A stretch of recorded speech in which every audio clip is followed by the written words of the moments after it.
Donc du coup, comment fait-on pour faire ce genre d'effet? Donc c'est Shake Effects, donc des effets de kill en fait sur Fortnite par exemple, ça peut être aussi des buts sur Rocket League. Donc avant tout, la personne qui a créé le pack voit son nom affiché sur l'écran dès maintenant. Vous pouvez aller check en description tout son pack, il y a plein de petits effets de kill comme ça, de gameplay gratuit. Donc on va commencer. Donc premièrement, ce que vous allez faire, c'est que vous allez sélectionner un endroit dans la vidéo où le kill se fait. Donc moi, c'est juste ici à 7,23. Donc vous allez faire un petit outil de cuts et ensuite on va sélectionner la fin de l'effet. Donc approximativement quand les petits chiffres ici sont en train de tomber. Donc on va refaire un clic ici. Ainsi, on a notre petite séquence ici qu'on va pouvoir modifier et on va directement se rendre dans Effet. Et dans Effet, on va taper lueur ou alors glow si vous êtes dans la version anglaise.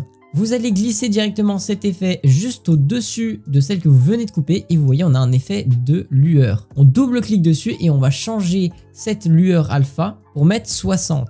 Dans média, vous avez échantillon de couleurs et on va sélectionner directement le dégradé juste ici qui est violet. On va double-cliquer dessus et on va sélectionner superposition et donc on va cliquer dessus. Une fois que c'est fait, on se rend une fois de plus dans effet, on va taper extrême. Voilà, vous avez extrême, vous le glissez par-dessus cette petite séquence et on va raccourcir du coup le extrême à notre séquence initiale. Donc vous voyez ici, on a notre séquence de kill et donc on va juste mettre le extrême sur cette séquence de kill. Et ensuite, on va cliquer sur RVB séparé. Ici, on va mettre 50, on fait OK et maintenant c'est bon, on a bien sélectionné notre petit effet. Une fois que c'est fait, on va faire la petite touche finale en ajoutant do, toujours dans effet.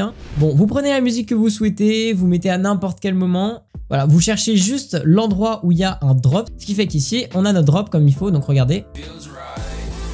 Et voilà, donc on a déjà fini notre transition. On va faire un fondu, donc hop, une fois que c'est fini, donc on peut couper toute la séquence ici, hop, on vire tout ça, on clique ici et on cut ici. Ensuite, on va se rendre dans transition et on prend le disparition. Et voilà, on a notre disparition. Et pour clôturer, on double-clique sur le son et ensuite on fait fondu de sortie. Et sur ce son là, on double-clique et on fait fondu d'entrée et on va le mettre ici et regardez ce que ça donne.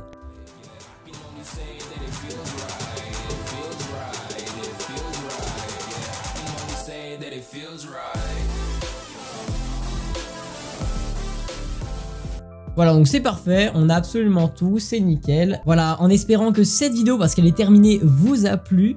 Bah, passez une très bonne journée, une excellente fin de journée. Et je vous laisse avec l'outro. N'oubliez pas de liker, de vous abonner à la chaîne. Et n'hésitez pas à commenter si vous avez des questions. Allez, salut tout le monde!